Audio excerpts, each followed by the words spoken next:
कि बच्चे रिस्पेक्ट कीजिए, बच्चे की ना रिस्पेक्ट कीजिए। आप अपने बच्चे को क्या बनाना चाहती हैं? बेटे को कुछ ज़हन में चले, एक ख्याल होगा आप क्या बनाना चाहती हैं? जो आप अपने बेटे, फर्ज करें आप चाहती हैं कि आपका बेटा जो है वो जज बने हाई कोर्ट का और उसकी उम्र है 3 साल, ठीक है, वो कुर्सी पे बैठा हुआ है और आपने कहना थी कुर्सी खाली करो, खाला आई है तुम्हारी, तो आप उसको कैसे कहेंगे उठो? लेकिन उस पे जज साहब बैठे होंगे तो उनको कैसे कहेंगे आप?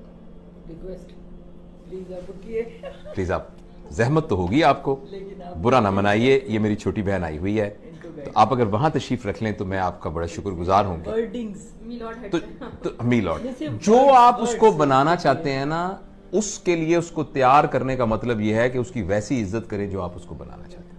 आप उसको हाफिज़े कुरान बनाना चाहती हैं और उसको कहते हैं उठो, तुमने खाना क्यों नहीं खाया, कपड़े देखे तुम्हारे कितने गंदे हो गए, चलो उसकी वैसे इज्जत कीजिए जैसे हाफिज़े कुरान की इज्जत करनी है। आपने जो उसको बनाना है उसकी वैसे इज्जत करनी शुरू कर दीजिए। और प्लीज आप याद रखिए, किसी फेलियर की वजह से अपने बच्चे की इंसल्ट ना कीजिए। बच्चे के लिए सबसे बुरी बात है इंसल्ट। जब पेरेंट्स को गुस्सा आता है ना, अपना इलाज कराइए गुस्से वाली वर्कशॉप्स अटेंड कीजिए, इसलिए कि वो एक इंडिविजुअल है। आप जरा मेरी इंसल्ट करके दिखाइए मुझे इस वक्त, आप नहीं कर सकेंगी। मैं जुर्रत नहीं कर सकता आपकी इंसल्ट करूं। मैं जरा सा आपसे बदतमीज बोलूं, आप उठ के खड़ी हैं, क्या मतलब भाई? आप उठ के मोबाइल फेंक के आप उठ के चलने जाना शुरू कर देंगे। आपके बच्चे के अंदर भी वही जज्बात हैं, मगर इत्तफाक से वो आपसे कमजोर है। जब आपने बच्चे को थप्पड़ मारा है ना किसी बात पर, वो बच्चा आपको थप्पड़ मार नहीं सकता, मगर आप यकीन कीजिए वो थप्पड़ आपने बैंक में जमा करा दिया है। लेकिन सर हमने तो ये सुना है ना कि अगर जैसे उस्ताद डांटता है या जो पेरेंट्स होते हैं वो डांट रहे हैं, या तो वो आपकी बेहतरी के लिए आपके सामने आपको डांट रहे हैं, आपके पीठ पीछे आपको बुरा, लेकिन इससे बेहतरी नहीं हो रही। इसको साइंटिफिक स्टडीज ने बताया है कि इससे बेहतरी नहीं हो रही है। अगर ऐसी होती तो डांटने से बेहतरियां हो जाती। तो जब हमारे पेरेंट्स ने हमें डांटा तो हम तो सही हो गए। आपको लग रहा है? एक बात आपको 2 मिनट मैं इस बात को खत्म कर लूं ताकि हम इसको समेट लें, फिर बीच में से जो ज़िमनी बातें निकलेंगी हम डिस्कस करेंगे। देखिए, जब आपने बच्चे को थप्पड़ मारा है ना, या कहा है तुम नालायक इंसान हो, और अगर तो वो 7 साल से कम उम्र का है ना, फिर तो इससे बेहतर था कि आप उस बच्चे को कत्ल कर देते। ये ज्यादा, मतलब मैं एक्सजरेट करके बयान कर रहा हूं, सिर्फ एक इमोशन उसमें अटैच करने के लिए। मगर 7 साल से कम वाले के अंदर आपने रिकॉर्डिंग मशीन में डाल दिया ना, तुम नालायक इंसान हो, तुम जिंदगी में कुछ नहीं कर सकते, भटकोगे तुम गलियों के अंदर। आप यकीन करें, वो 7 साल के बाद सारी जिंदगी आपकी इस बात की लाज रखते हुए साबित करेगा कि मैं भटकूंगा।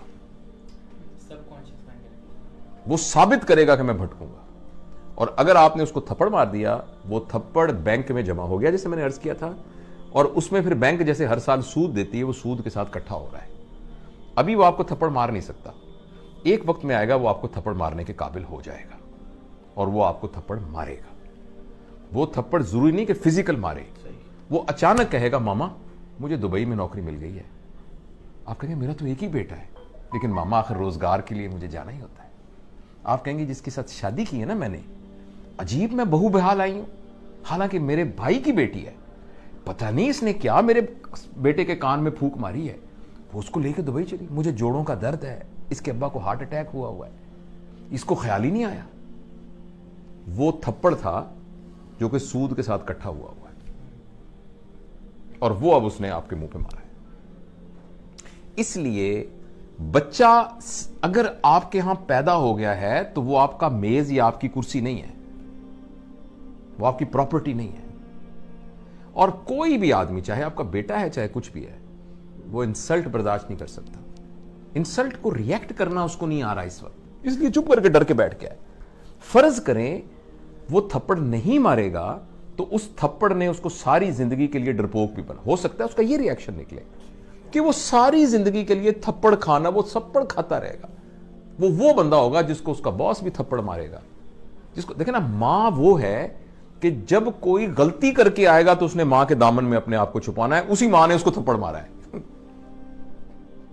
तो मां का फिजिकल होना तो इतना बड़ा क्राइम है कि जो हम सोच भी नहीं सकते। और इसको मैं अपनी तरफ से नहीं कह रहा, इसको पूरी साइकोलॉजी ने, पूरी चाइल्ड साइकोलॉजी ने साबित किया।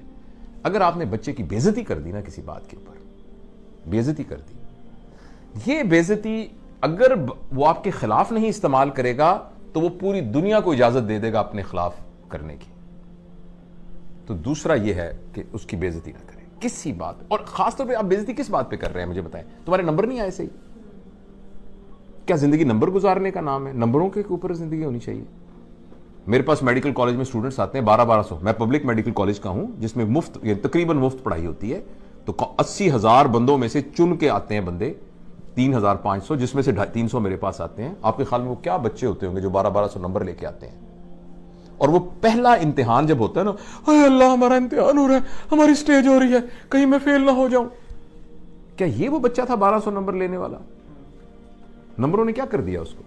आप सिर्फ इसलिए अपने बच्चे को इज्जत करेंगी या करेंगे कि उसके नंबर आते हैं। और जिंदगी गुजार में नंबर होने की क्या अहमियत है? इतनी सी अहमियत है। तो बेसिकली नंबर लेके हम अपनी ईगो को सेटिस्फाई कर रहे हैं और बच्चे को तबाह कर रहे हैं। वो नंबर ले ले, बड़ी अच्छी बात है, मैं ये नहीं कह रहा कि नहीं नंबर लेने चाहिए, मगर ये नहीं है कि उसकी बेइज्जती करें आप। पूरे पंजाब में 3,500 लोगों को दाखिला मिलेगा, 80,000 अप्लाई करते हैं, 2 लाख ख्वाब देखते हैं इसके। तो उन 3500 के अलावा बाकी सारों की मां बापों को यह इख्तियार तो नहीं है कि उनकी बेइज्जतियां करनी शुरू कर दें। तो पहला प्रिंसिपल मैंने आपको यह बताया कि 7 साल के लिए आप अपने ऊपर एक पाबंदी लगा दें, ठीक है। दूसरा मैंने आपसे अर्ज किया है कि आप रिस्पेक्ट करें उसकी। जब आप लोगों को डिसरिस्पेक्ट करते हैं ना, तो पता क्या होता है, या तो वो रिटेलिएट करते हैं अगर पावरफुल हो, अगर वो पावरलेस होते हैं तो उनकी सेल्फ स्टीम और सेल्फ एफिकेसी कम हो जाती है।